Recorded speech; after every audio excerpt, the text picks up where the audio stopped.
RJD के राज की चर्चा करता हूं तो लोगों के रोंगटे खड़े हो जाते हैं। जब नई दुल्हन के साथ पति जा रहा हो, उसे गाड़ी से उतार दिया जाए, इस दृश्य की कल्पना करके लोगों का रोंगटे खड़े हो जाते।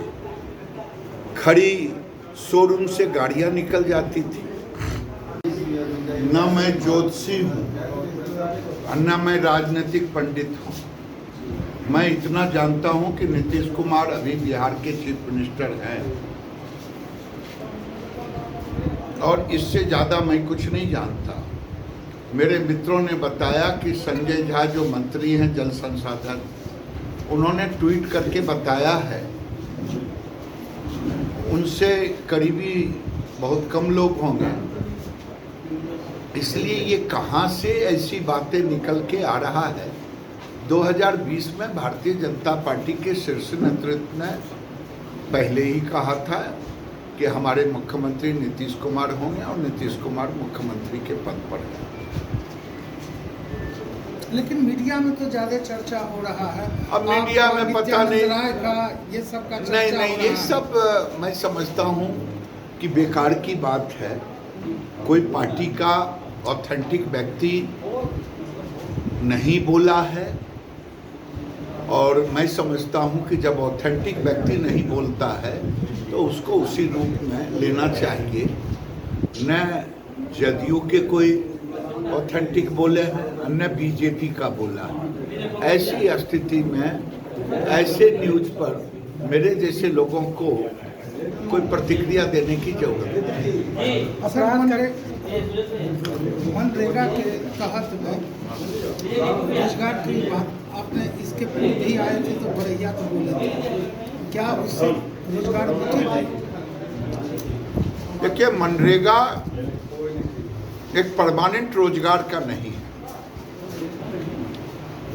मनरेगा है कि कोई भी व्यक्ति, स्वस्थ व्यक्ति, वयस्क व्यक्ति रोजगार नहीं मिलता है तो रोजगार मांगेंगे और उन्हें रोजगार देने का, पाने का अधिकार है। देने का काम राज्य सरकार अधीनस्थ व्यवस्था को है।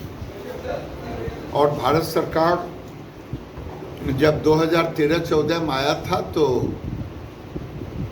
मनरेगा का बजट केवल 33,000 करोड़, जिसको बी कहते हैं बजट का एक्सपेंडिचर, और आरई कहते हैं रिवाइज एस्टीमेट, तो न आरई भी था 33,000 करोड़, बी भी था 33,000 करोड़। लेकिन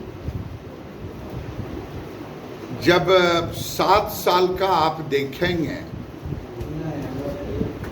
सोनिया जी ने 0 आवर में उठाया, लेकिन मुझे समझ में नहीं आया कि कहाँ से उन्होंने तथ्य से परे चीज़ों को लेकर के रखा। अब हम जवाब तो लिखित उनको देंगे। 7 साल में सोनिया जी के कार्यकाल में 1.92 लाख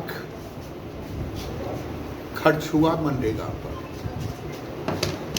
और मोदी जी के 7 साल कार्यकाल 5 लाख करोड़ खर्च हुआ। उनके कार्यकाल में मनरेगा में बहुत होल थे, मनरेगा बदनाम था। मोदी ने जॉब कार्ड होल्डर मजदूरों के खाते में पैसा देने का काम किया, एसेट क्रिएट किया, जियो टैगिंग किया। इसलिए मनरेगा डिमांड ड्रिवन है, जो भी राज्य जितना, लेकिन हम आर्थिक अनुशासन को लागू कर रहे हैं। आर्थिक अनुशासन के घेरे में जो नहीं आएंगे उनके लिए कठिनाई है। बिहार में जिस तरह से अपराध का ग्राफ बहुत काफ़ी बढ़ गया, और लखीसराय में भी लगातार अपराध का ग्राफ बढ़ते जा रहा है। देखिए, अपराध को कोई अच्छा तो कहता नहीं, कहेगा भी नहीं, कहना भी नहीं चाहिए। लेकिन आज जिस विपक्ष के द्वारा ये विषय उठाया जा रहा है, मैं उस विपक्ष से पूछना चाहता हूँ कि जब मैं आपके राज्य का, लालू जी, आपके राज्य की चर्चा, आरजेडी के राज्य की चर्चा करता हूँ तो लोगों के रोंगटे खड़े हो जाते हैं। जब नई दुल्हन के साथ पति जा रहा हो, उसे गाड़ी से उतार दिया जाए, इस दृश्य की कल्पना करके लोगों का रोंगटे खड़े हो जाते।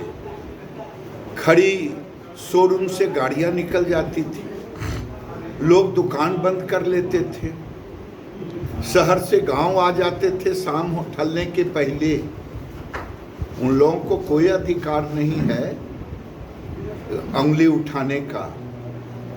मैं यही कहूँगा, कोई भी व्यक्ति अपराध की घटना का निंदा ही करेगा, लेकिन विपक्ष जो आरजेडी कर रहे हैं उनको कोई नैतिक आधार, जो 100 चूहा खा के बिल्ली चली हज करने वाली कहावत है। योगी फार्मूला बिहार में अपनाया जाएगा, ऐसा कहा जा रहा है। ये फार्मूला हर मुख्यमंत्री का अपना होता है।